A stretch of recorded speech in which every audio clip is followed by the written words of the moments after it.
Action so ordered. Madam Speaker and my colleagues, last night the President addressed our nation about the issue of health care. And there were some statements made by the President last night that aren't quite accurate. One, he said that we will keep government out of health care decisions. Now, if that's the case, I wonder why there was $200 million set aside in the stimulus bill earlier this year so that the government could do, quote, comparative analysis to determine which treatment was most effective in terms of a potential cure for a disease. This is clearly going to give the government information that they believe is the best treatment when the doctors and their patients may not agree. And secondly, I'd point out that if you look at an amendment that was offered in the Energy and Commerce Committee the other night, the amendment said real simple, that no government bureaucrat will make any decisions or interfere with any decision between a doctor and their patient. And I would add that that amendment was rejected on a party line vote. Secondly, the President said, if you like your current plan, we will give you the option to keep it. I wish that were true.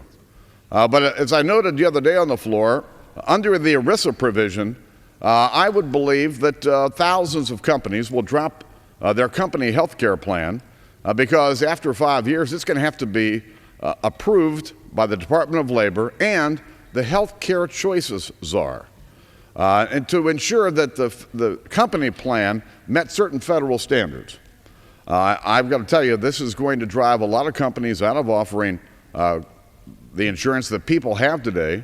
They'll have no option but to go to the government plan.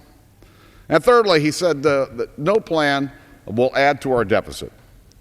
Well, the Congressional Budget Office last Friday came out and said that the plan that's being considered will add $239 billion to our deficit over the next 10 years.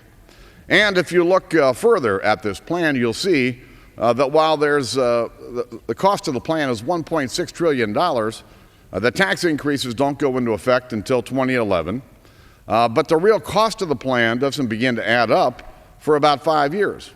And so when you get into the out years, beyond 10 years, you see these exploding deficits because it's going to cost $200 to $300 billion a year more over and above the tax increases that are already in this bill.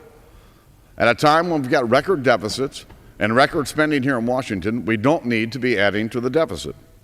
And lastly, the President said, Republicans want to kill health care reform and have not offered better ideas. I've got to tell you, I said earlier this year when I handed Speaker Pelosi the gavel, I said that when Republicans had to oppose our new president or our colleagues across the aisle, it was our obligation to say how we would do it better. We had a better solution on the stimulus bill. We had a better solution on the budget. We believe we had a better solution on the energy bill that was here last month. We've offered our better solution on health care. We outlined those in a letter to the President back in May when we asked for a meeting and got a nice polite letter back from the President that said, well, thank you for your ideas, but we'll see you at the end of the process.